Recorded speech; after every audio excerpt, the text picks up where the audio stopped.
کھانے کے آداب۔ غذا میں سب سے ضروری یہ ہے کہ حلال ہو۔ اس کی 3 علامات ہیں۔ کھانا ایک معروف چیز ہو، کسی ایسی چیز کا اختلاط نہ ہو جو شبہ میں ڈال دے۔ اس کا سبب مباح ہو، یعنی کھانا کسی ممنون ذرائع سے نہ آیا ہو، ظلم اور خیانت کا نہ ہو، احکام سنت کے مطابق ہو، بدعات اور رسومات کا کھانا نہ ہو۔ حضرت امام احمد ابن حنبل رحمۃ اللہ علیہ نے فرمایا، اللہ تعالیٰ نے حلال اور عمدہ کھانے کو عمل پر مقدم فرمایا۔ ارشاد باری تعالیٰ ہے، کلوا من الطیبات واعملوا صالحا، کھاؤ پاکیزہ چیزوں میں سے اور نیک عمل کرو۔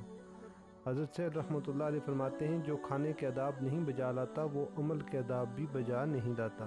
حضرت سید رحمۃ اللہ علیہ نے فرمایا، اگر ایک آدمی کسی بستی میں جائے اور وہاں اس کو مشتبہ چیزیں ملیں، حلال میسر نہ ہو، وہ بھوکا رہے اور فاقہ سے رات گزارے، تو اس ساری بستی والوں کے سارے اعمال کے برابر اس کے نامہ اعمال میں نیکیاں لکھی جائیں گی۔ ایک دوسرے بزرگ فرماتے ہیں، جس نے طلب حلال کے لیے اپنے آپ کو تواضع میں ڈالا، اس کے گناہ اس طرح جھڑ گئے جیسے موسم سرما میں درخت کے پتے جڑ جاتے ہیں۔ ایک قول ہے کہ جس نے حرام کا ایک لقمہ کھایا، اس کے قلب میں 40 دن تک قساوت رہتی ہے۔ سرور کائنات فخر موجودات محمد مصطفیٰ صلی اللہ علیہ وآلہ وسلم نے فرمایا، کھانے کی برکت ہے کھانے سے پہلے اور کھانے کے بعد وضو کرنا، یعنی ہاتھ دھونا اور کلی کرنا۔ ایک روایت میں ہے کہ کھانے سے پہلے وضو کرنا فکر کو ختم کرتا ہے، اور کھانے کے بعد وضو کرنا چھوٹے گناہوں کو دور کرتا اور بصارت کو درست کرتا ہے۔ جب کھانا کھانے لگو تو جوتے اتار دو، اس سے تمہارے قدموں کو آرام ملے گا۔ نبی اکرم صلی اللہ علیہ وآلہ وسلم اور آپ کے صحابہ دسترخوان بچھا کر کھانا کھاتے تھے۔ زمین پر دسترخوان بچھا کر کھانا سنت ہے۔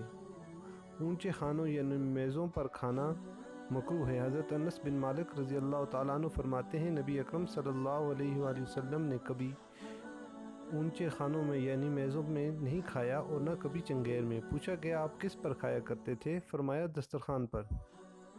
نبی اکرم صلی اللہ علیہ وآلہ وسلم کے پاس جب کھانا آتا تو آپ صلی اللہ علیہ وآلہ وسلم اسے زمین پر رکھتے اور دونوں پاؤں کے بل بیٹھ کر تناول فرماتے۔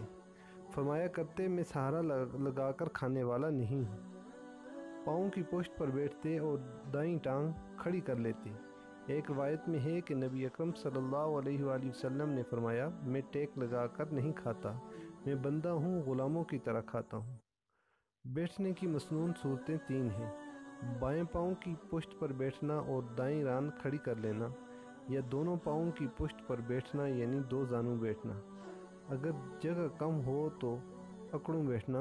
حضرت انس رضی اللہ تعالیٰ عنہ کا بیان ہے کہ میں نے رسول اللہ صلی اللہ علیہ وآلہ وسلم کو دیکھا کہ اکڑوں بیٹھے کھجوریں تناول فرما رہے ہیں۔ دونوں پنڈلیاں کھڑی کر کے قدموں پر بیٹھنے کو اکڑوں کہتے ہیں۔ ابو داؤد شریف کی روایت ہے کہ ایک مجلس میں کھانے والے زیادہ ہو گئے تو نبی اکرم صلی اللہ علیہ وآلہ وسلم 2 زانو ہو کر بیٹھ گئے۔ اس میں تواضع بھی ہے اور اجل مجلس کی رعایت بھی ہے کہ دوسروں کے لیے زیادہ جگہ نکل آتی ہے۔ حضرت حذیفہ رضی اللہ تعالیٰ عنہ نے بیان فرمایا، رسول اللہ نے ہمیں اس بات سے منع فرمایا کہ ہم سونے چاندی کے برتن میں کھائیں پئیں۔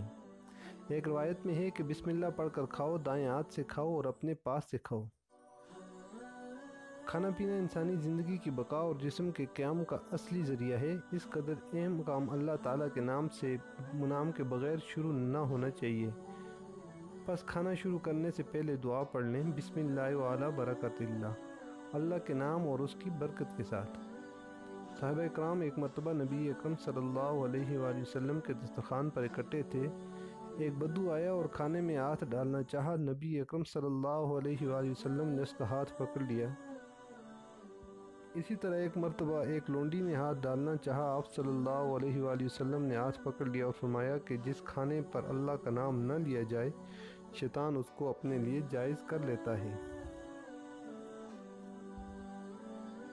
ناظرین اکرام، اس کا دوسرا حصہ کھانے کے آداب کے متعلق اگلی ویڈیو میں آ رہا ہے۔ برائے مہربانی ویڈیو کو لائک، سبسکرائب اور شیئر لازمی کیجیے۔ شکریہ۔